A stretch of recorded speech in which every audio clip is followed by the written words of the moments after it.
Hello friends, this is Aswini Sadhanarjun, and today we are going to start another very important topic of constitutional law, that is Article 16 of Indian Constitution.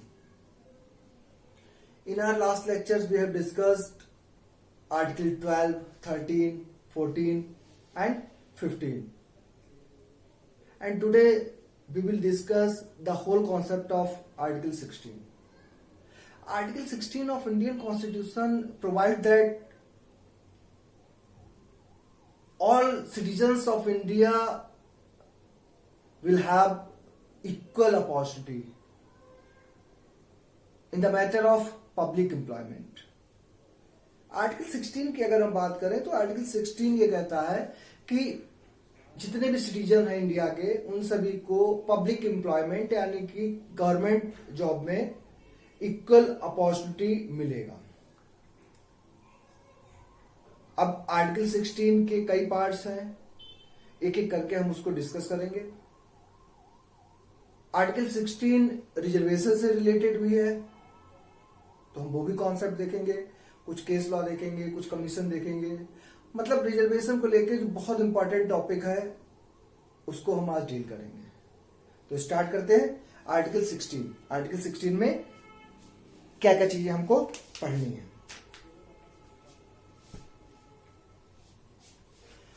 अगर हम बात करें main heading की, main heading यही है article 16 की कि equal opportunity for all citizens in the matter of public employment. Public employment में सभी सिटीजन्स को इक्वल अपॉर्चुनिटी मिलनी चाहिए। आर्टिकल 16(1) की अगर हम बात करें तो आर्टिकल 16(1) ये कहता है कि इक्वलिटी ऑफ अपॉर्चुनिटीज होनी चाहिए to all citizens for employment और appointment in any public office.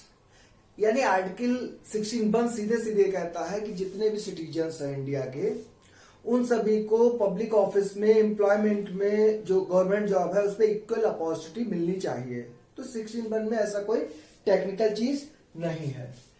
अगर हम बात कर ले 16(2) की, 16(2) बात करता है there should not be any discrimination to all the citizens on the grounds of only religion, race, caste, sex, place of birth, descent and residence। अब आर्टिकल 16(2) की अगर हम बात करें तो इसमें बताया गया है कि किसी तरीके का कोई डिस्क्रिमिनेशन नहीं किया जाएगा और उसके लिए 7 ग्राउंड्स दिए गए हैं। लास्ट लेक्चर में हम लोगों ने आर्टिकल 15 डिस्कस किया और आर्टिकल 15 में हमने देखा था कि 5 ग्राउंड दिए गए थे। पहले भी हम डिस्कस कर चुके हैं कि फंडामेंटल राइट्स में कुछ राइट्स पर्सन्स को दिए जाते हैं और कुछ केवल इंडियन सिटीजन्स को दिए जाते हैं। पर्सन्स में इंडियन सिटीजन इंक्लूड होंगे, लेकिन इंडियन सिटीजन में सभी पर्सन्स इंक्लूड नहीं होंगे। मतलब जो फॉरेनर्स हो गया, कंपनी हो गए, ये इंक्लूड नहीं होंगे। तो आर्टिकल 15 की तरह 16 भी केवल सिटीजन को राइट देता है। 15 में 5 ग्राउंड थे, religion, race, caste, sex and place of birth. And इसलिए हटा रहा है क्योंकि ये 5 आर्टिकल 15 में थे। यहां प्लेस ऑफ बर्थ के बाद डिसेंट एंड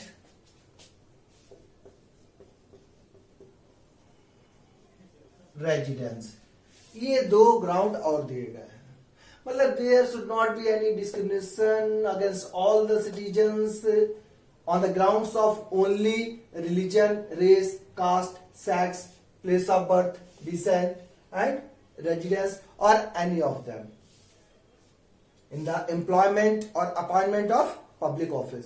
यानी आर्टिकल 16(2) ये कहता है कि जब भी जो गवर्नमेंट जॉब होगा, पब्लिक एम्प्लॉयमेंट जो भी होगा, उसमें किसी भी सिटीजन के साथ इन 7 ग्राउंड के साथ या इनमें से किसी भी एक ग्राउंड के साथ कोई डिस्क्रिमिनेशन नहीं किया जाएगा। ठीक, रिलीजन आपको पता है, धर्म के आधार पर नहीं कर सकते हैं। रेस आपको पता है कि नस्ल के आधार पर नहीं कर सकते, जैसे अमेरिका में होता था काले और गोरे के बीच में। कास्ट इंडिया में चलता है, कास्ट के ग्राउंड पे। सेक्स मतलब जेंडर के ग्राउंड पे। प्लेस ऑफ बर्थ, कहां आपका जन्म हुआ। Decent and residence. रेजिडेंस में भी कोई आपको प्रॉब्लम नहीं आएगी कि आप कहाँ के रहने वाले हैं, रेजिडेंस आपका कहाँ है। डिसेंट थोड़ा सा आपको समझना पड़ेगा। डिसेंट का मतलब होता है फैमिली बैकग्राउंड, और इसको आप कह सकते हैं ओरिजिन, कि किसी भी पर्सन का ओरिजिन कहाँ हुआ है और उसका फैमिली बैकग्राउंड क्या है। एग्जाम्पल्स अगर आप देखें तो डिसेंट को समझ सकते हैं। जैसे आपको पता है कि अगर हम आपका पार्ट 2 की बात करें, पार्ट 2 जो है इंडियन कॉन्स्टिट्यूशन का, वो बात करता है सिटीजनशिप की।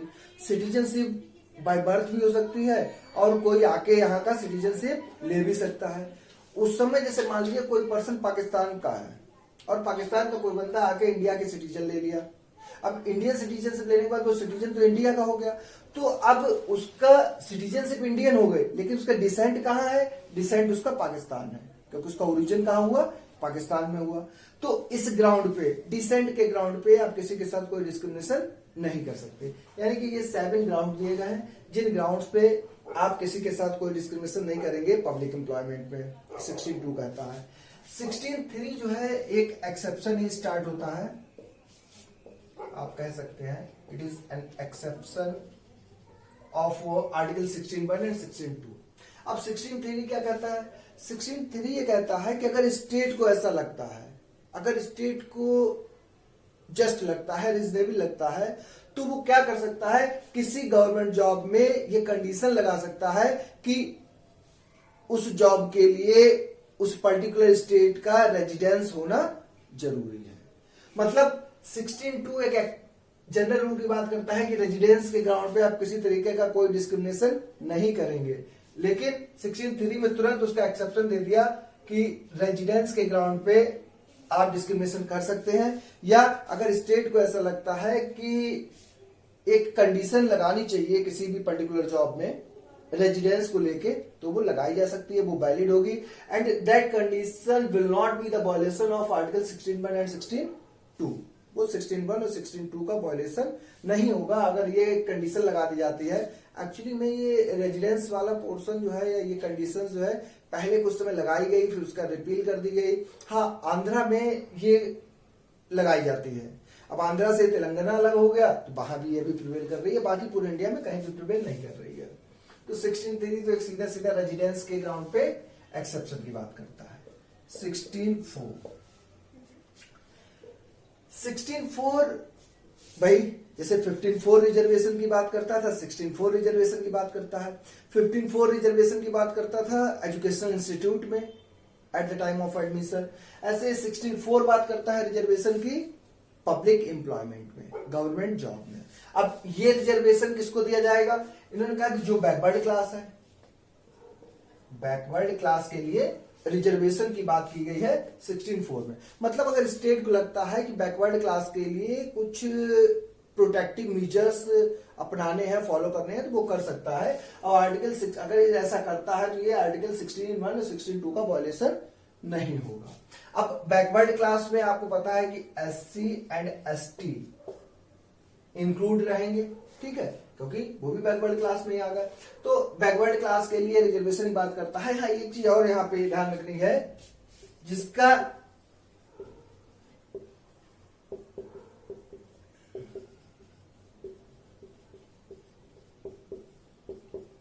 ये चीज और आपको प्रूव करनी पड़ेगी कि जब भी किसी बैकवर्ड क्लास को आप रिजर्वेशन तो दे सकते हो, लेकिन उस बैकवर्ड क्लास का एडिक्वेटली रिप्रेजेंटेशन नहीं होना चाहिए उस पर्टिकुलर जॉब में। कि अगर उनका एडिक्वेटली रिप्रेजेंटेशन नहीं है, उचित प्रतिनिधित्व अगर वो नहीं करते हैं, तो आप बैकवर्ड क्लास को रिजर्वेशन दे सकते हैं।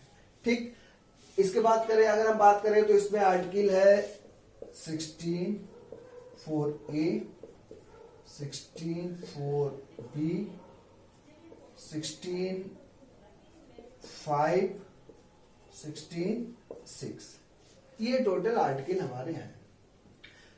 16(4)A जो है ये 77th अमेंडमेंट से बाद में ऐड किया गया। 16(4)B भी ऐसे ही ऐड किया गया।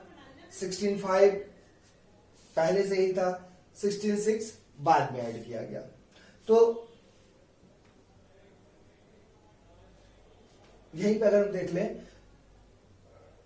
कि 16(4)A, 16(4)B, 16(5) और 16(6) ये एक पूरा आप समझ लीजिए कि स्टोरी की तरह ये डेवलप हुए हैं। क्यों आए, इसके पीछे क्या क्या रीजन था, ठीक है, पार्लियामेंट ने क्यों इंट्रोड्यूस किया। इससे पहले भी कई लेक्चर में हम लोग यही देखते हुए आ रहे हैं कि जब भी जुडिशरी कोई जजमेंट देता है तो उसका इफेक्ट को रिमूव करने के लिए पार्लियामेंट कोई ना कोई अमेंडमेंट कर देता है। तो यहां भी यही एक पूरा सिनारियो डेवलप होगा, तो हम उसको डिस्कस करते हैं। और यहाँ पे हम नहीं लिख रहे हैं, जब हम इसको डिस्कस करेंगे पूरा तो आपको खुद पता लग जाएगा कि 16(4)A, 16(4)B, 16(5) ये क्या है। हाँ, अगर आप यहाँ पे देखना चाहें तो ये हम कह सकते हैं कि 16(4)A जो है ये 77th अमेंडमेंट से आया, पहले नहीं था। 16(4)B की अगर हम बात करें ये 81st अमेंडमेंट से आया था। 16(5) ये पहले से ही था। 16(5) बात करता था रिलीजियस, कुछ एक्सेप्शन है, जैसे 16(1), 16(2) आप देख रहे हैं डिस्क्रिमिनेशन नहीं किया जाएगा किसी के साथ, ये हम लोग डिस्कस कर रहे हैं। 16(5) में इन्होंने एक एक्सेप्शन ही दिया है रिलीजियस ग्राउंड पे।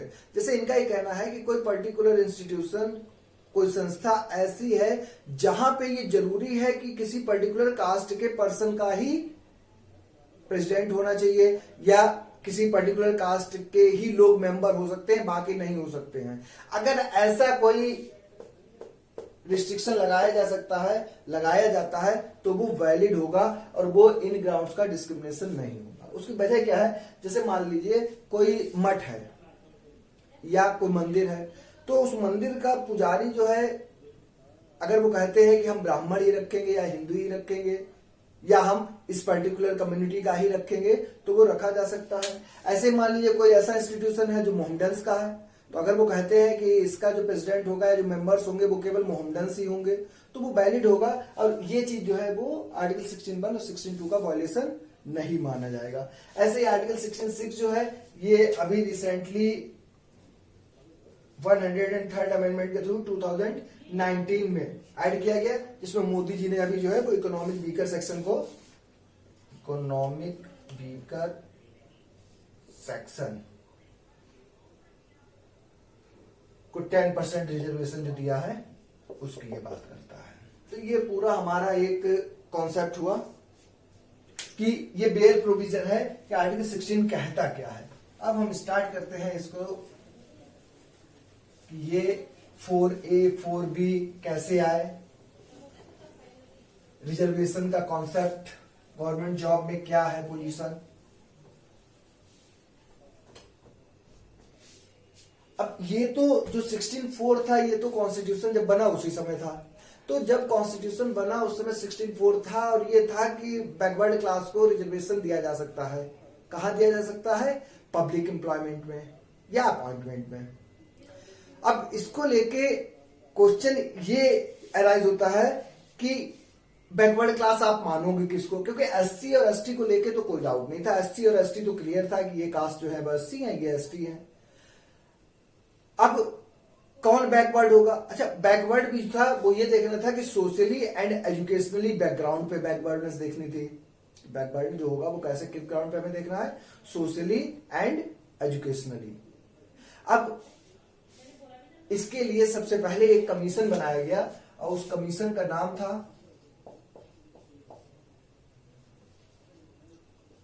कालेलकर कमीशन। ये काका कालेलकर जो थे एक सोशल रिफॉर्मर थे, एक समाज सेवी थे, तो इनकी अध्यक्षता में एक कमीशन अपॉइंट किया गया, कालेलकर कमीशन, और ये अपॉइंट किया गया था 1953 में।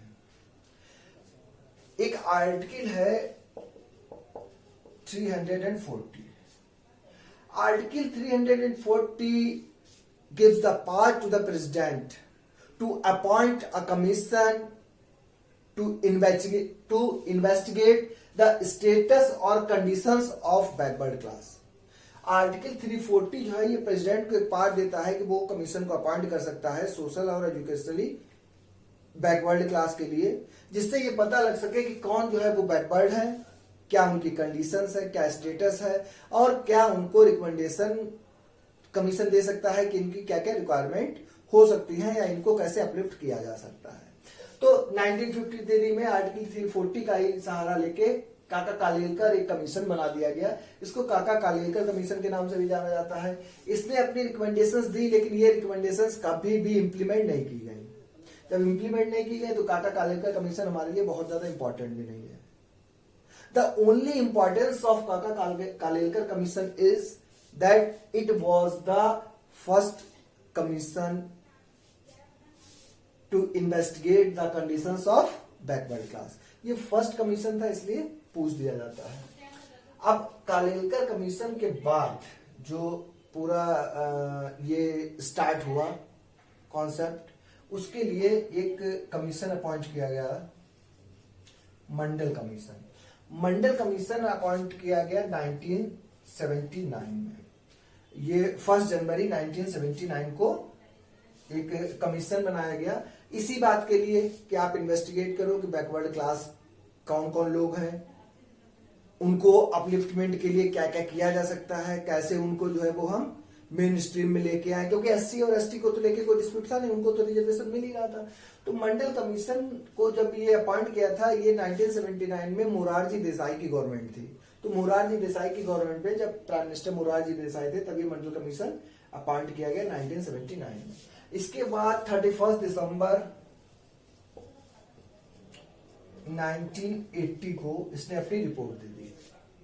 अब जब इसकी रिपोर्ट आई तो उसके बाद मोरारजी देसाई की गवर्नमेंट चली गई थी, फिर से जो है वो कांग्रेस की गवर्नमेंट आ गई, इंदिरा गांधी आई, इंदिरा गांधी के बाद फिर राजीव गांधी आए। राजीव गांधी के टाइम में एक बोफोर्स का मामला हुआ, आप लोगों को पता है। उस बोफोर्स के मामले को लेकर राजीव गांधी के साथ ये कई चीजें चली। उस समय डिफेंस मिनिस्टर बीपी सिंह थे, उन्होंने भी अपना रिजाइन कर दिया था उस समय। फाइनली बाद में जाके बीपी सिंह ही प्राइम मिनिस्टर बने। और ये मंडल कमीशन की जो रिकमेंडेशंस थी, इनको स्टार्ट करने का जो काम है वो बीपी सिंह ने ही किया था। 1990 में, यानी कि लगभग 10 साल लग गए थे इस रिपोर्ट की रिकमेंडेशंस को स्टार्ट करने के लिए, लागू करने के लिए। उसकी वजह ये थी, बहुत ही ये आप कह सकते हो कि डिस्प्यूटेड और कंट्रोवर्शियल इश्यूज था, क्योंकि ये एक ऐसी चीज थी जिसमें आप लागू करते हैं तो एक सीधे सीधे किसी का बेनिफिट है, सीधे सीधे किसी को नुकसान है। इसका विरोध होना ही था, पता था, तो कोई गवर्नमेंट नहीं चाहती थी कि इतना बड़ा रिस्क ले। लेकिन बीपी सिंह को उस समय पहले से ही लग रहा था कि इनकी गवर्नमेंट जो है वो नहीं चल पाएगी, तो इन्होंने कहा कि चलो ठीक है, अब जो है मंडल कमीशन की रिकमेंडेशंस को ही लागू कर दिया जाए। 1990 में इन्होंने इन रिकमेंडेशंस को लागू किया। अब जो मंडल कमीशन था, इसने रिकमेंडेशंस दी क्या क्या थी। इन्होंने एक तो कहा कि जो 52% कास्ट है ये बैकवर्ड है इंडिया में। 3743 यानी कि 3743 कास्ट जो है ये किसी न किसी रूप में बैकवर्ड है। अब ये जब बैकवर्ड है तो इनको कुछ अपलिफ्टमेंट के लिए भी कुछ रेमेडीज चाहिए है, कुछ आपको करना होगा। तो इन्होंने एक रिकमेंडेशन दी कि 27% आप इनको रिजर्वेशन दे दीजिए, और यही कहलाएंगे ओबीसी, अदर बैकवर्ड क्लास। तो बोले अदर बैकवर्ड क्लास को आप क्या करो, 27% रिजर्वेशन दे सकते हो। ठीक। अब मंडल कमीशन ने 27% कहा, तो इसके पीछे क्या लॉजिक है? क्यों? क्योंकि ये 52% थे टोटल का, और इन 52% में भी एससी एसटी इंक्लूड नहीं है, क्योंकि एससी एसटी तो अलग ही थे। ये other than SC ST backward class थे, जो 52% थे टोटल पॉपुलेशन का। ये कॉन्सेप्ट इसलिए आया क्योंकि इससे पहले वाला जो लेक्चर हम लोगों ने डिस्कस किया था, आर्टिकल 15 में हमने देखा था कि Balaji versus state of Mysore का एक केस आया था। Balaji versus state of Mysore में कोर्ट ने कह दिया था कि मैक्सिमम लिमिट जो है वो रिजर्वेशन की वो 50% से ज्यादा नहीं हो सकती। यानी कि मंडल कमीशन को भी ये आइडिया था कि 50% से ज्यादा रिजर्वेशन नहीं होना चाहिए। एससी के लिए 15%, एसटी के लिए 7.5% रिजर्वेशन पहले से था।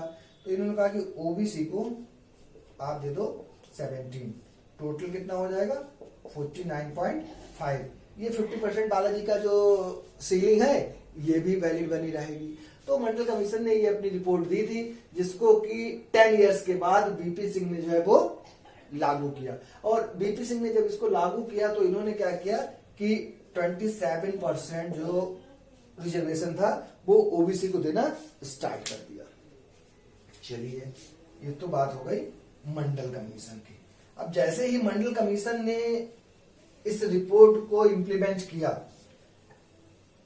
बहुत ज्यादा डिस्प्यूट स्टार्ट हुए, लोगों ने बहुत ज्यादा विरोध किया इसका, स्पेशली नॉर्दर्न इंडिया और ईस्टर्न इंडिया में, क्योंकि यहाँ पे जनरल कम्युनिटी के लोग ज्यादा थे और उन्हें लग रहा था उनका हक छीन के किसी दूसरे को दिया जा रहा है।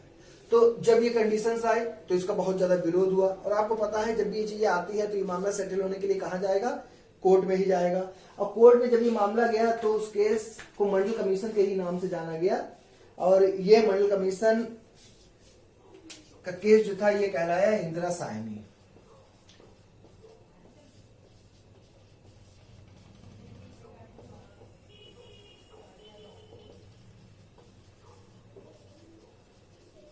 देखिए, Indira Sawhney versus union of India 1992 का ये केस है, और इसको हमने आर्टिकल 15 के साथ भी पढ़ा है, और आर्टिकल 15 से रिलेटेड जो भी इश्यूज थे उसको हमने आर्टिकल 15 के साथ डिस्कस किया। यहां हम इंदिरा साहनी में केवल ये देखेंगे कि आर्टिकल 16 से रिलेटेड इन्होंने क्या क्या चीजें की, क्योंकि बालाजी और इंदिरा साहनी में जब हमने 15 में देखा था तब भी हमने एक देखा था कि बैकवर्ड में भी बैकवर्ड और मोर बैकवर्ड का एक कॉन्सेप्ट आ गया था, ठीक, बालाजी के केस से ही।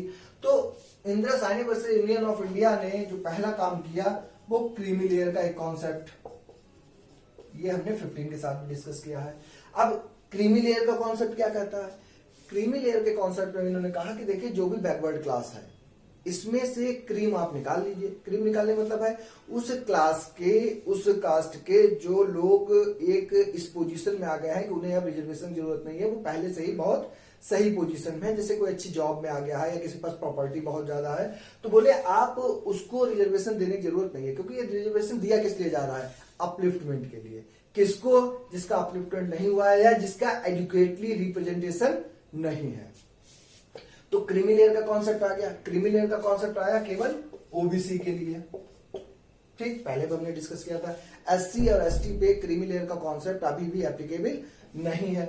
मतलब ओबीसी में जो लोग एक, अच्छा ये क्रीम लेयर ऐसे होती जैसे 8 लाख रुपए मान लो है कि 8 लाख रुपए से ज्यादा इनकम जिसकी भी है पर एनम, तो वो जो है वो क्रीमी लेयर में आ जाएगा। इसका मतलब उसको ओबीसी में रिजर्वेशन नहीं मिलेगा। तो ये इन्होंने एक अपना कॉन्सेप्ट बना लिया कि क्रीमी लेयर का कॉन्सेप्ट स्टार्ट कर दिया। एक चीज क्रीमी लेयर की अगर हम बात करें तो यही है कि उस पर्टिकुलर क्लास के जो क्रीम है उनको आप अलग कर दो, बाकी को रिजर्वेशन दो। अच्छा, यहां एक चीज और देखिएगा कि अगर क्रीमी लेयर का कॉन्सेप्ट लगा है तो इससे बेनिफिट किसको हो रहा है? क्या जनरल को हो रहा है? क्या एससी को हो रहा है? क्या एसटी को हो रहा है? इन तीनों में से किसी को नहीं हो रहा है। क्यों? क्योंकि ओबीसी की अगर 27% सीट्स रिजर्व है, वो तो 27 उन्हीं की रहेगी। अब क्रीम अगर हट जाएगी तो बेनिफिट किसको मिलेगा? यानी ओबीसी के ही उन लोगों को मिलेगा जिन्हें वाकई में इसकी जरूरत है। क्योंकि ये चीजें धीरे धीरे कॉन्सेप्ट आप बना के रखेगा, आगे एक लेक्चर में बहुत काम आने वाली है। तो एक तो क्रीमी लेयर का कॉन्सेप्ट इन्होंने दे दिया। दूसरी चीज ये इन्होंने बिल्कुल सही कह दिया कि जो 50% की मैक्सिमम लिमिट है या जो 50% की सीलिंग है वो वैलिड है, कि रिजर्वेशन किसी भी कीमत पे 50% से ऊपर नहीं होना चाहिए। ये भी इंदिरा साहनी ने कह दिया।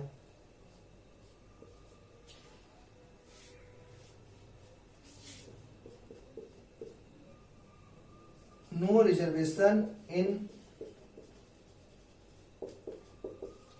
प्रमोशन, ये हुआ। अब एक्चुअली में क्या था कि रिजर्वेशन दिया जा रहा था eight the time of appointment. आगे चल के क्या हुआ कि एससी और एसटी को प्रमोशन में भी रिजर्वेशन दिया जाने लगा, कि अपॉइंटमेंट के टाइम तो दिया ही गया, बाद में ये हुआ कि क्या जब ये प्रमोट किए जाएंगे बोले इनका प्रमोशन भी जल्दी करो। इन चीजों को रोका, किसने रोका? Indira Sawhney versus union of India ने। इन्होंने कहा कि देखिए रिजर्वेशन जो है वो प्रमोशन में नहीं मिलना चाहिए, at the time of appointment दे दो। At the time of appointment अगर आप रिजर्वेशन दे रहे हो ठीक है, लेकिन प्रमोशन में आप रिजर्वेशन मत दीजिए, ठीक है, ये गलत है, इन्होंने कह दिया। एक और इन्होंने इंपॉर्टेंट चीज कही, इन्होंने क्या किया, जो एक कैरी फॉरवर्ड रूल था,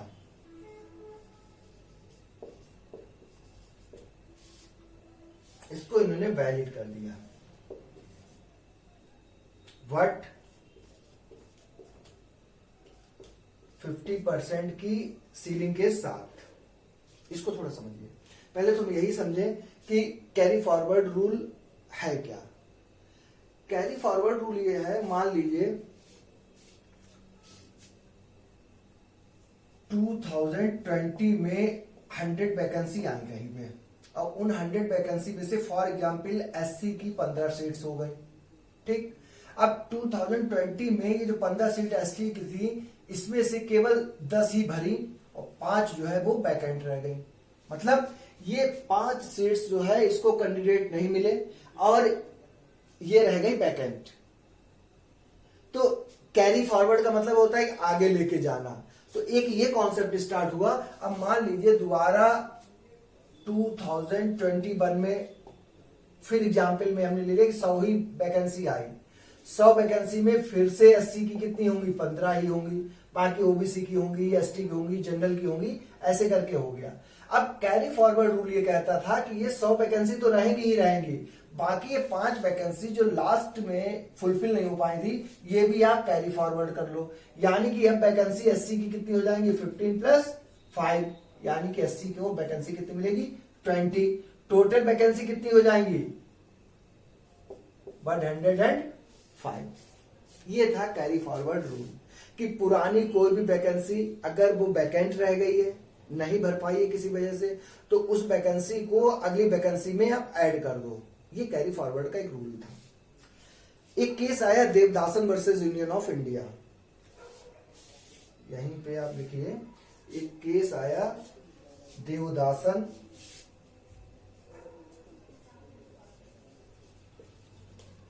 वर्सेस यूनियन ऑफ इंडिया। ये 1964 का केस था। 1964 का जो Devadasan versus union of India का केस था, इसमें कैरी फॉरवर्ड रूल को इनवैलिड या अनकॉन्स्टिट्यूशनल डिक्लेयर कर दिया गया था कि in the case of Devadasan versus union of India the carry forward rule was declared unconstitutional और इनवैलिड। देवदासन ने यह कह दिया था 1964 में कि कैरी फॉरवर्ड आप जो रूल कर रहे हो ये इनवैलिड है। ठीक, इंदिरा साहनी के केस में जो देवदासन का कैरी फॉरवर्ड रूल को लेकर डिसीजन था कि ये इनवैलिड है, इसको ओवर रूल किया गया। ठीक, in the case of Indira Sawhney versus union of India the carry forward rule of Devadasan was over ruled, क्योंकि देवदासन ने तो कहा था कैरी फॉरवर्ड आप नहीं कर सकते। इंदिरा साहनी ने कहा कि नहीं, कैरी फॉरवर्ड आप कर सकते हो, ये वैलिड है। लेकिन जब आप कैरी फॉरवर्ड करेंगे तब टोटल जो रिजर्वेशन है वो 50% से ऊपर नहीं जा सकता। अगर देखिए इनडायरेक्टली आप देखिए तो इन्होंने क्या किया, ये कह के कि आप कैरी फॉरवर्ड कर सकते हैं, लेकिन जो मैक्सिमम लिमिट है रिजर्वेशन की वो 50% ऊपर नहीं जाएगी। इन्होंने यही कह दिया कि आप कैरी फॉरवर्ड नहीं कर सकते हैं, अगर हम इसका इंटरप्रिटेशन करें सही से। क्योंकि अगर ये 5 वैकेंसी जो एग्जाम्पल हमने लिया था, इसको हम अगली बार ऐड करेंगे, यानी 80 की 15 सीटें चाहिए थी 100 में से, रिजर्व की इनकी कितनी हो गई, 5 और ऐड कर दी, तो टोटल रिजर्वेशन जो है वो 50% से क्या हो जाएगा, अपने आप ऊपर हो जाएगा। तो इंदिरा साहनी ने क्या किया, बोले देखिए आप कैरी फॉरवर्ड रूल तो वैलिड है, देवदासन को ओवर रूल किया, लेकिन जो मैक्सिमम लिमिट है रिजर्वेशन की 50%, उसको आप फिर भी जो है वो बना के चलेंगे, उसको ब्रेक नहीं कर सकते। ये तो बात हो गई इंदिरा साहनी की। ठीक, अब इस इंदिरा साहनी के केस में जो भी चीजें थी, यानी कि जो इसके जजमेंट थे, उसी को इफेक्ट को दूर किया पार्लियामेंट ने। कैसे दूर किया, एक एक करके देखिए। क्रीमी लेयर का कॉन्सेप्ट ओबीसी में चल रहा है, एससी एसटी में नहीं चल रहा है, ये ऐसे चलता रहा, इसमें कोई चीज नहीं थी। 50% मैक्सिमम रिजर्वेशन की बात इंदिरा साहनी ने कर दी थी, ठीक है, वो भी बात सही रही। No reservation in promotion, Indira Sawhney versus union of India में कोर्ट का ये कहना था कि प्रमोशन में रिजर्वेशन आप नहीं दे सकते। पार्लियामेंट को तो ये बात भाई नहीं हजम हुई। क्यों नहीं हजम हुई, वोट बैंक की राजनीति हो गई थी, इलेक्शन था आगे, उनको लग रहा था कि अब कैसे हम जो है इस पर्टिकुलर क्लास का वोट कैसे लेंगे। तो इन सब चीजों के लिए तुरंत पार्लियामेंट ने काम किया। उन्होंने क्या काम किया, उन्होंने एक अमेंडमेंट किया, 77th अमेंडमेंट, और 77th अमेंडमेंट जो हुआ ये हुआ 1995 में। 77 अमेंडमेंट 1995 के थ्रू इन्होंने क्या किया कि आर्टिकल ऐड किया 16(4)(a), क्योंकि 16(4) तक तो हम पीछे पढ़ के आए थे, हमने बता दिया था 16(4)(a) आया, 16(4)(b) आया, फिर 5 आया, तो 4(a) इसलिए ऐड किया गया। कहा क्या इन्होंने कहा कि प्रमोशन में रिजर्वेशन आप दो, किसको? SC ST को। आर्टिकल 16(4)(a) ये कहता है कि जो प्रमोशन के टाइम अगर आप रिजर्वेशन देना चाहते हैं SC और ST को, तो वो दे सकते हैं, बिल्कुल वैलिड है। यानी कि इस जजमेंट का जो ये इफेक्ट था, इसको इन्होंने दूर किया, किससे? 77 अमेंडमेंट 1995 में आर्टिकल 16(4)(a) ऐड करके। एक तो ये प्रॉब्लम यहां से इन्होंने अपनी दूर कर ली। दूसरा, कैरी फॉरवर्ड रूल जो कहा था कि वैलिड है, और ये भी कह दिया था कि 50% की जो लिमिट है, जो सीलिंग है, उसको आप क्रॉस नहीं कर सकते। इसके लिए इन्होंने क्या किया? इस चीज के लिए इन्होंने एक और अमेंडमेंट किया 81, और ये अमेंडमेंट 81 जो था ये 2000 में किया। इससे जो ऐड किया इन्होंने, ये ऐड किया आर्टिकल 14 नहीं, आर्टिकल 16(4)(b। जैसे आर्टिकल 16(4)(a) ऐड किया 77 अमेंडमेंट 1995 में, और कह दिया कि प्रमोशन में रिजर्वेशन दे सकते हो SC और ST को। एक चीज 81 में इन्होंने क्या कहा? इसका इफेक्ट दूर किया कैरी फॉरवर्ड रूल का। इन्होंने क्या कहा कि कैरी फॉरवर्ड रूल वैलिड है, ठीक है, और कैरी फॉरवर्ड रूल लगाते समय अगर टोटल रिजर्वेशन 50% की जो सीलिंग लिमिट है उसको क्रॉस कर जाता है, तब भी वो वैलिड रहेगा। मतलब कैरी फॉरवर्ड करते हुए जितनी चाहे पुरानी सीटें आप जो है वो उनको ले आओ आगे। अच्छा, इनके पीछे लॉजिक क्या दिया इन्होंने, वो और जरा आप समझ लो। इसी एग्जाम्पल हम समझा देते तो आपको पूरा आर्टिकल 16(4) भी समझ में आ जाएगा। जैसे टोटल सीट्स कितनी थी? दोबारा भी 100 ही थी, SC की 15 ही थी। अब पीछे से कितनी आई थी? 5 आई थी। ये 5 सीट जो वैकेंट रह गई थी यहाँ पे, ये +5 जो हमने कहा था, ये फिर से आ गई आगे।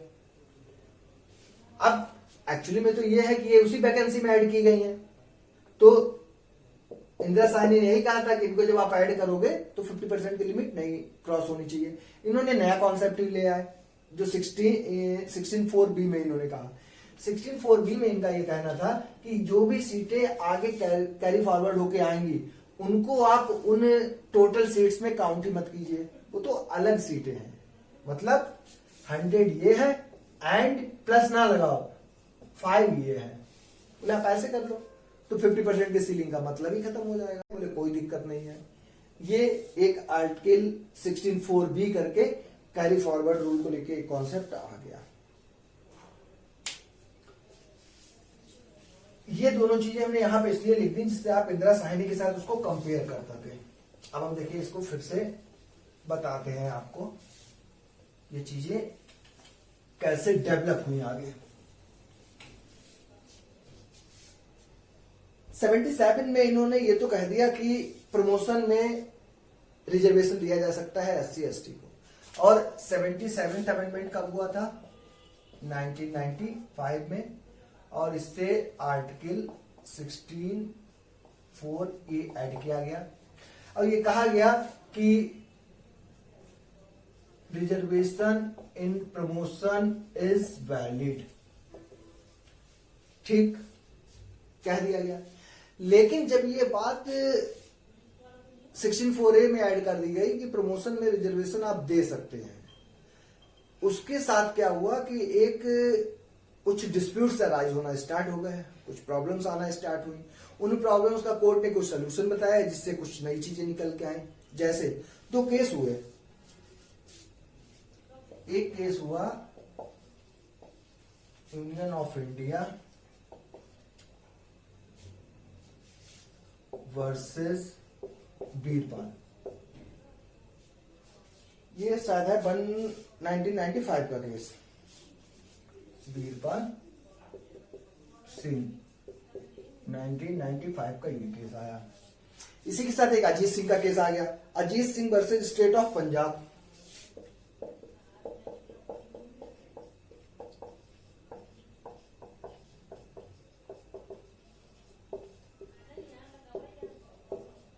ये 1996 का एक केस आ गया। इन केसेस में देखिए, अब दो कॉन्सेप्ट पहले आप समझ लीजिए, एक कैचअप रूल और एक कॉन्सिक्वेंशियल सीनियरिटी। एक चीज तो आपको देखनी है,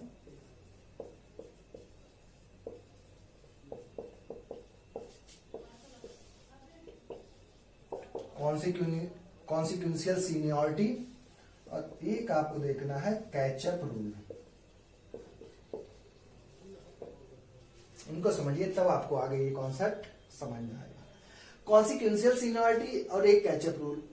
अब पहले हम बात करते हैं क्योंकि इन केसेस में कैचअप रूल इंट्रोड्यूस कर दिया था कोर्ट ने, और एक कॉन्सिक्वेंशियल सीनियरिटी को लेके भी डिस्प्यूट आ रहा था, जिसको बाद में सेटल किया गया। अब देखिए हुआ क्या, इन दोनों को समझने के लिए हम एक एग्जाम्पल ले रहे हैं। एग्जाम्पल हम ये ले रहे हैं, मान लीजिए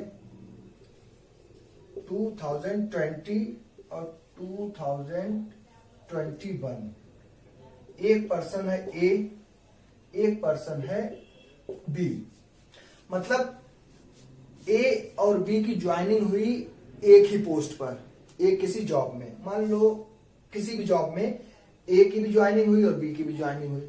ए ने ज्वाइन कर लिया 2020 में और बी ने ज्वाइन किया 2021 में। तो इन दोनों में से सीनियर कौन है? ए, क्योंकि जिसने पहले ज्वाइन कर लिया वो सीनियर हो गया। ए सीनियर हो गया, बी उसका जूनियर हो गया। तो यहां तो कोई दिक्कत है नहीं। अब दिक्कत तब है जब मान लीजिए ए जो है ये जनरल क्लास का है और बी जो है ये, फॉर एग्जाम्पल हमने ले लिया मान लीजिए एससी क्लास का है। ठीक, अब 16(4)A जो है वो ये कहता है कि रिजर्वेशन में भी, मतलब प्रमोशन में भी रिजर्वेशन दिया जा सकता है एससी और एसटी को।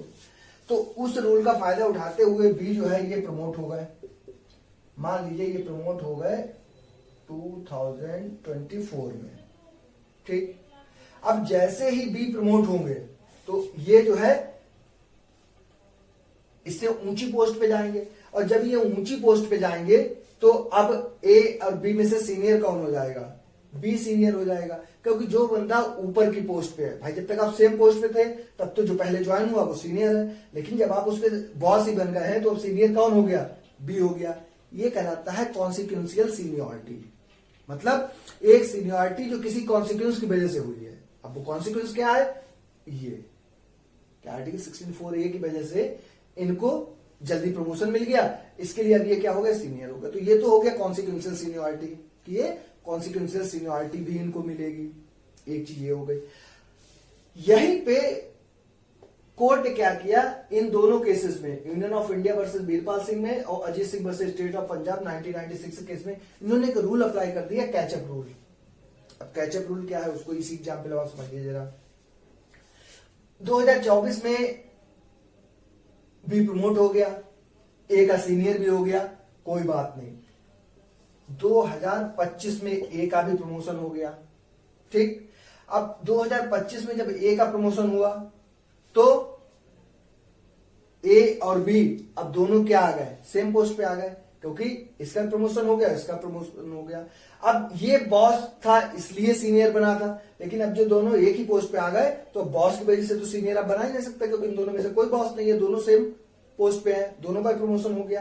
तो कैचअप रूल ये कहता था कि अब ये देखो कि इन दोनों में से पहले सीनियर कौन था। पहले तो ए सीनियर था, यानी कैचअप कहता है कि अब इसको कैच कर लो। कैसे? अब जैसे ही 2025 में अगर ए प्रमोट हुआ, अब ये सेम फुटिंग पे आ गए। अब सेम फुटिंग पे आ गए तो कैचअप रूल ये कहता था कि अब ए सीनियर हो जाएगा किसका? बी का। ये एक टेक्निकल पॉइंट था जिसको लेके काफी डिस्प्यूट हुआ। थोड़ा सा आपको ये टेक्निकल लग रहा होगा, लेकिन अगर एक दो बार देखेंगे तो ये क्लियर हो जाएगा, क्योंकि कॉन्सेप्ट थोड़ा टेक्निकल है भी, और हम कोशिश भी ये कर रहे हैं कि आपको इसका हर पहलू जो है वो हम बता भी दें। इससे आपका अगर एक बार आप उसको कंपेयर करके देख लेंगे तो हमें नहीं लगता कि फिर इस टॉपिक में आपको कोई प्रॉब्लम रह जाएगी। कैचअप रूल हो गया, ये हो गया, इनका इफेक्ट देखिए। अब जरा आप एक इसके बाद और केस आया, बहुत इंपॉर्टेंट। कैचअप रूल हमें लगता है आपको समझ में आ गया होगा, कॉन्सिक्वेंशियल सीनियरिटी भी आपको समझ में आ गया होगा क्या होता है। आगे इसको हम देखेंगे कि इसका रोल क्या रहा। इसमें एक केस आया S Vinod Kumar versus union of India.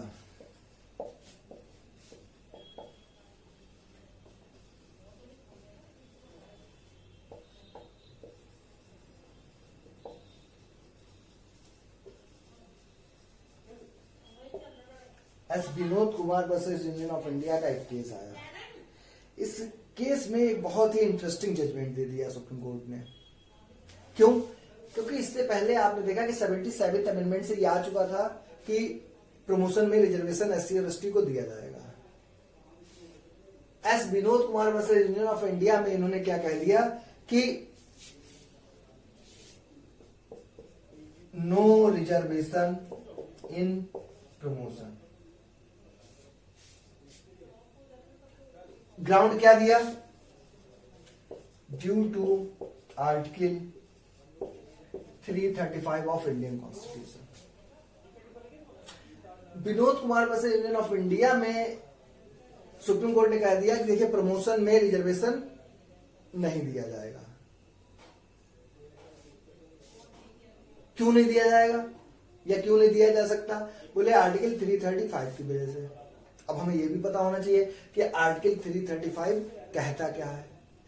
Article 335 जब आप देखेंगे तो आर्टिकल 335 ये कहता है कि एससी और एसटी को आप उनके अपलिफ्टमेंट के लिए रिजर्वेशन दे सकते हो, सही है।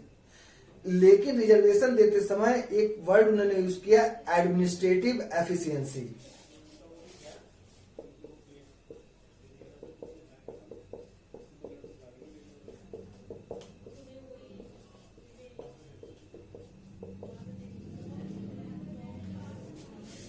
एससी और एसटी को प्रमोशन में आप रिजर्वेशन देते हो, ठीक है, उनके बेटरमेंट के लिए, अपलिफ्टमेंट के लिए आप कुछ भी काम करो, सब सही है।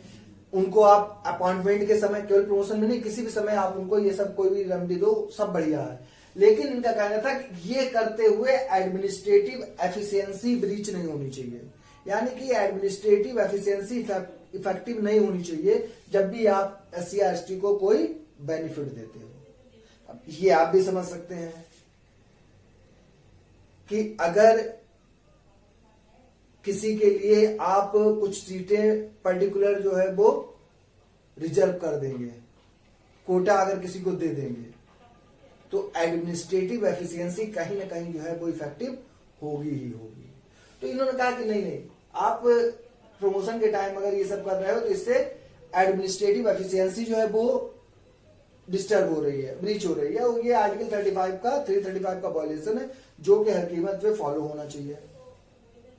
अब ये केस आ गया तो फिर कुछ प्रॉब्लम में राइज होगा कि भाई कुछ ना कुछ तो इसका भी करना पड़ेगा। इसके लिए पार्लियामेंट ने फिर अपना एक रोल प्ले किया। पार्लियामेंट ने क्या काम किया? एक तो 82 अमेंडमेंट किया 2000 में। इसमें इन्होंने क्या किया, जो आर्टिकल 335 था इसमें एक प्रोवाइजो ऐड कर दिया। देखिए कितना इंटरेस्टिंग है ये। अगर आप इसको समझो, याद मत करो, तब आपको खुद लगेगा कि अच्छा ये चीज इतने अच्छे से लिंक हुई है। अब देखिए 2000 में आर्टिकल 335 ही इसको रोक रहा था, तो एक प्रोवाइजो लगा दिया इन्होंने। अब प्रोवाइजो कितना इंटरेस्टिंग लगाया है तो हम तो नहीं पढ़ सकते, टाइम बहुत लगेगा। आप कभी भी बेल प्रोविजन को पढ़ के देखिएगा तब आपको मजा आएगा। प्रोवाइजो ये कहता है कि जब एससी और एसटी को किसी तरीके कोई आप बेनिफिट दे रहे हैं, ठीक है, तो आप किसी तरीके का रिलैक्सेशन उनको दे सकते हैं, चाहे वो मार्क्स में हो, चाहे उनका इवैल्यूएशन में हो, मतलब किसी भी चीज में रिलैक्सेशन आप आराम से दे सकते हो। अब जब रिलैक्सेशन दोगे तो सीधा सीधा मतलब हुआ कि एडमिनिस्ट्रेटिव एफिशिएंसी को आप नहीं बचा पाओगे। कहने का मतलब क्या हुआ कि आर्टिकल 35 जो भी कहता था उसका जस्ट अपोजिट प्रोवाइजो लगा के उन्होंने आर्टिकल 335 के इफेक्ट को ही खत्म कर दिया। और जो विनोद कुमार के केस में ये चीज आई थी, इन सबको भी इन्होंने अपना कर लिया। तो 82 से प्रोवाइजो लगा दिया इन्होंने। एक चीज अभी भी रह गई, कॉन्सिक्वेंशियल सीनियरिटी और कैचअप रूल, जो पिछले केसेस में हम देख के आए हैं। एक और अमेंडमेंट इन्होंने कर दिया। 82 के बाद जो अमेंडमेंट हुआ वो हुआ 85, ये हुआ था 2001 में। इससे इन्होंने क्या किया, जो आर्टिकल 16(4)(a) था, जो 77th अमेंडमेंट से ऐड किया गया था, हम देख के आए हैं, उसमें इन्होंने एक वर्ड और ऐड कर दिया, कॉन्सिक्वेंशियल सीनियरिटी। इसीलिए जब बेयर प्रोविजन आप देखेंगे आर्टिकल 64A का, तो उसमें एक ब्रैकेट के अंदर ऐसे दिया होगा और फिर अंदर दिया होगा कॉन्सिक्वेंशियल सीनियरिटी। यहाँ पे कोई नंबर दिया होगा, जब नीचे जाके उस नंबर को आप देखेंगे तो उन्होंने दिया होगा 85th अमेंडमेंट से ये चीज ऐड की गई। तो एक तो कॉन्सिक्वेंशियल सीनियरिटी को इन्होंने क्लियर कर दिया 85th अमेंडमेंट से, और कैचअप रूल जो था इसको भी कैंसिल कर दिया। मतलब जितने अभी तक के केसेस में जो जो चीजें चेंजेस हुए थे, पार्लियामेंट ने क्या किया, अपने उन सब चेंजेस को अपने हिसाब से डील कर लिया। अब देखिए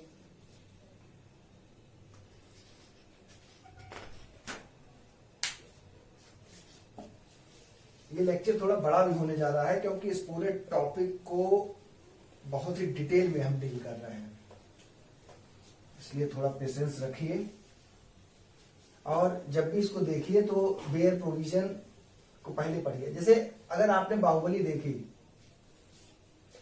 तो जैसे बाहुबली पार्ट 1 तो बहुत पहले देख लिया, उसका जब बाहुबली 2 आया तो बाहुबली 2 देखा हमने। 2 देखने के बाद मजा आया, उसके बाद हमने क्या किया, बाहुबली का जो पहला पार्ट था वो फिर से तुरंत देखा अगले ही दिन, और उसके बाद फिर हमने बाहुबली 2 दोबारा देखी। तो जब बाहुबली 2 दोबारा देखी तब बहुत मजा आया क्योंकि तब सब चीजें फिर से लिंक हुई। तो यहां भी यही होगा। अभी आप 15 देख चुके हैं, 14 देख चुके हैं, 16 देख चुके हैं। जब ये 16 भी आप देख लेंगे, फिर से जब आप 12 से एक बार देखना स्टार्ट करेंगे तब आपको चीजें ये सब एक दूसरे से अच्छे से लिंक होंगे।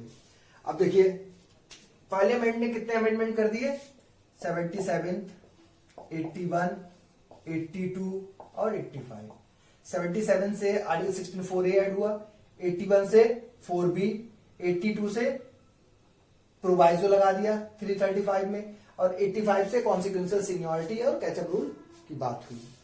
इन चारों ही अमेंडमेंट को चैलेंज कर दिया गया एक केस में, जो लीडिंग केस है Nagaraj versus union of India. Nagaraj versus union of India में इन चारों को अमेंडमेंट जो हुए थे इनकी वैलिडिटी को क्या कर दिया गया, चैलेंज कर दिया गया। बहुत इंटरेस्टिंग जजमेंट यहां पे भी है। देखिए कोर्ट भी जजमेंट देता है तो बहुत हिसाब से देता है चीजों को। यहां पे कोर्ट ने क्या किया कि इन चारों अमेंडमेंट को वैलिड कर दिया।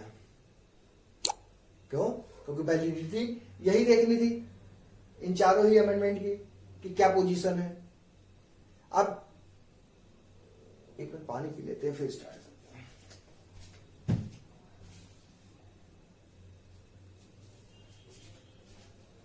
हैं। तो Nagaraj versus union of India में चारों अमेंडमेंट की वैलिडिटी को चैलेंज किया गया। Nagaraj versus union of India में इन्होंने चारों अमेंडमेंट को कह दिया कि ये सब वैलिड हैं। ये भी बहुत अच्छी बात हो गई। लेकिन लगा दिया, लेकिन क्या लगाया, Nagaraj versus union of India में एक चीज तो इन्होंने कहा कि 16(4)A and 16(4)B these are enabling provisions। बोले ये इनेबलिंग प्रोविजन है। इनेबलिंग प्रोविजन का मतलब है कि ये कोई चीज देते हैं लेकिन ऐसा नहीं है कि ये आप एज अ राइट मांग सकते हैं। बोले स्टेट को अगर लगता है तो ये इनेबलिंग प्रोविजन है। एक चीज इन्होंने कह दिया। एक बहुत 3 points Nagaraj versus union of India में निकल के आए जिसने इस पूरे मैटर की दिशा और दशा दोनों को बिल्कुल बदल दिया 2006 के बाद। ये 2006 का केस है जहां तक है नागराज वाला। बोले ये वैलिड है, मतलब जितनी भी चीजें इन सबसे कहा गया कि रिजर्वेशन में मतलब प्रमोशन के टाइम रिजर्वेशन दे सकते हो, कैरी फॉरवर्ड रूल करते, जितनी चीजें हैं बोले सब वैलिड है। एक चीज बोले आप बस ध्यान रखिएगा, एक तो बोले 16(4) भी इनेबलिंग प्रोविजन है। एक चीज बोले जब भी आप किसी को बेनिफिट दोगे 3 कंडीशंस हैं जिनका फुलफिल होना जरूरी है। आपको 3 रिक्वायरमेंट्स पूरी करनी होंगी बस। अब ये 3 रिक्वायरमेंट जो थी, ये कहने को तो 3 थी लेकिन इनको पूरा करना थोड़ा टफ काम हो गया। जैसे सबसे पहले इन्होंने कहा कि डिमॉन्स्ट्रेट द बैकवर्डनेस।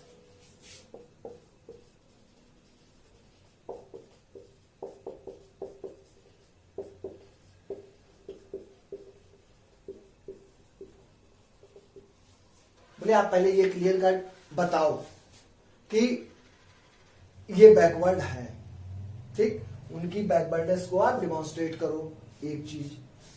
दूसरा, आपको ये भी दिखाना है कि इन एडुकेसी ऑफ रिप्रेजेंटेशन,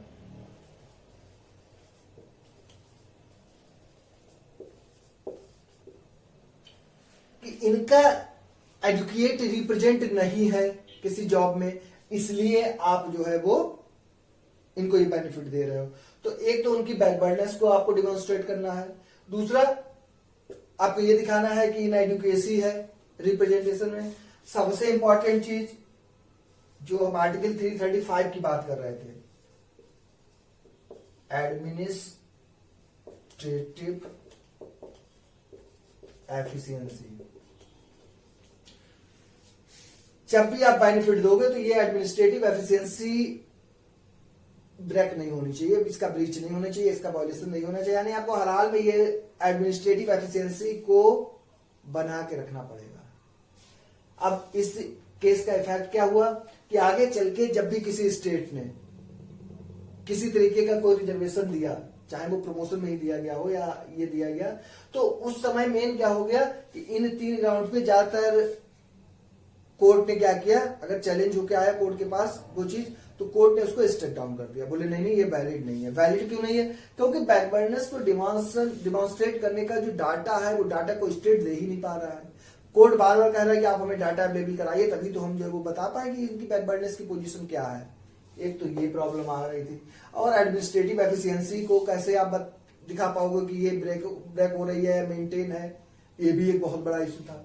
तो इस टॉपिक पे अभी तक जो पोजीशन है लॉ की वो यही चल रहा है।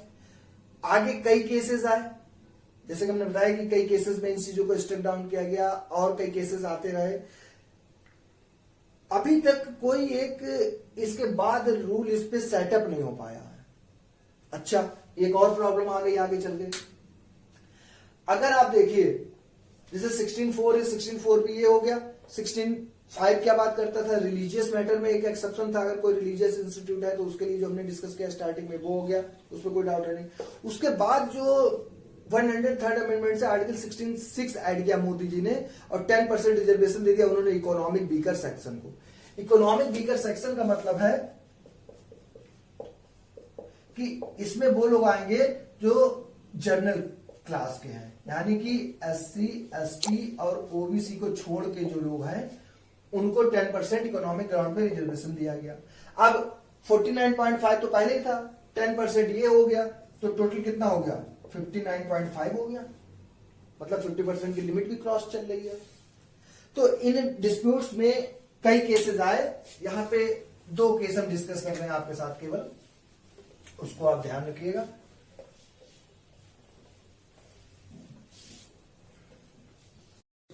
अब नागराज के केस में जैसे हमने बताया था कि ये इनेबलिंग प्रोविजंस हैं, तो ये ध्यान रखिए कि जैसे कोर्ट ने क्या कहा था कि article 16(4)A and 16(4)B are enabling provisions and there is no automatic right for reservation in promotion SC and SC।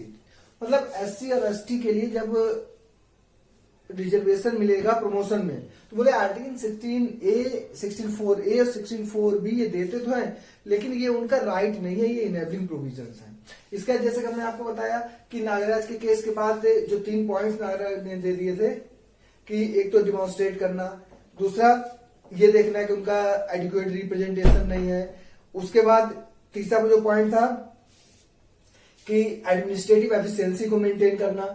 इन सब की वजह से क्या हुआ, जब भी कभी किसी ने SC ST को प्रमोशन में कोई भी रिजर्वेशन दिया तो प्रॉब्लम क्या आ गई, कोर्ट के पास जब भी ये चैलेंज होके गया तो कोर्ट ने इन 3 में से किसी न किसी ग्राउंड पे इसको जो है वो स्ट्रिक डाउन कर दिया। स्पेशली कोई डाटा ही अवेलेबल नहीं है, स्टेट कोई डाटा अब नहीं दे पा रही है बैकवर्डनेस का, ये सब चीजें हुई। इसके बाद क्या हुआ, कई केसेस आए जैसा कि हमने डिस्कस किया। सब केसेस तो नहीं डिस्कस हम यहाँ पे करेंगे क्योंकि अभी इस पे लॉ सेटल होना है, क्योंकि सुप्रीम कोर्ट ने ये गवर्नमेंट से कहा है कि आप हमें बताओ कि क्या एक बड़ी बेंच बनाने की जरूरत है जिससे ये जितने डिस्प्यूट्स हो गए हैं इन सबको सॉर्ट आउट किया जाए। जैसे हमने डिस्कस किया कि 50% की लिमिट भी मोदी जी ने अब 60% पहुंचा दिया है, तो इन सब चीजों को नागराज ने, जैसे एफिशिएंसी की बात है, डाटा अवेलेबल है नहीं, तो ये कैसे सेटल हो, ये बातें चल रही हैं। इस बीच जो अभी 2 केस आए रिसेंटली, एक केस आया जरनैल सिंह का, ये 2018 का केस है। जरनैल सिंह वर्सेस लक्ष्मी नारायण गुप्ता, जरनैल सिंह वर्सेस लक्ष्मी नारायण गुप्ता, ये केस है। लेकिन ये सब केसेस जो है, जैसे ये 2 जजेस के बेंच का केस है, इसके बाद एक केस बताएंगे वो भी 2 ही जजेस का है। और आपको ये पता होना चाहिए कि अगर कोई भी जजमेंट ओवर रूल करना है कोर्ट का, जैसे सुप्रीम कोर्ट के केस है इंदिरा साहनी का भी और नागराज का भी, इनको अगर ओवर रूल करना है तो इंदिरा साहनी है 9 जजेस की बेंच का, तो इंदिरा साहनी के केस को ओवर रूल करने के लिए कम से कम नहीं तो 11 जजेस की बेंच चाहिए है। तो यही बातें चल रही हैं सब। तो जरनैल सिंह में इन्होंने केवल ये कहा कि जैसे काफी टाइम हो गया था, नागराज के बाद से जो भी केसेस आ रहे थे उसमें डाटा ही नहीं मिल पा रहा है, तो ज्यादातर रिजर्वेशन से स्ट्रिक डाउन हो रहे थे। तो जरनैल सिंह में कोर्ट में ये जरूर कहा, बोले देखिए जो डाटा वाली बात है, ये स्टेट नहीं दे पा रही है, तो इसको थोड़ा सा आप रिलैक्स कर भी सकते हो, लेकिन हर कीमत पे एडिक्वेसी ऑफ रिप्रेजेंटेशन जो है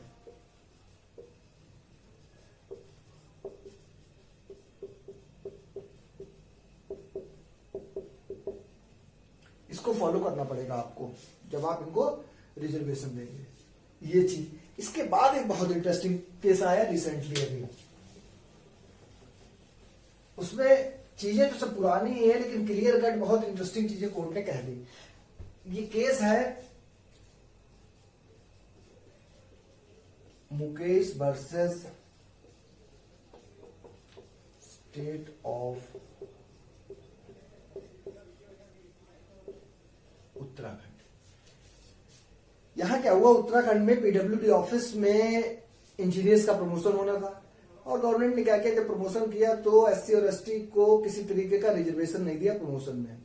इसको चैलेंज किया गया हाई कोर्ट में, चैलेंज किया गया तो हाई कोर्ट ने स्टेट को डायरेक्शन दे दिया कि आप जो है इनको प्रमोशन दो।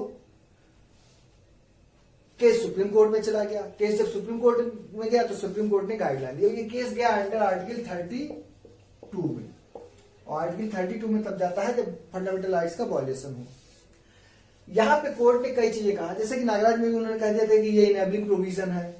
तो 2-3 बहुत इंटरेस्टिंग चीज इस केस में कोर्ट ने कहा।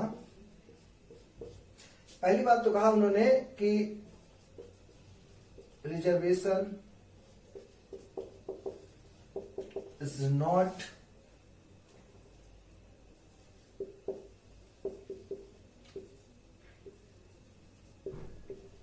Fundamental right.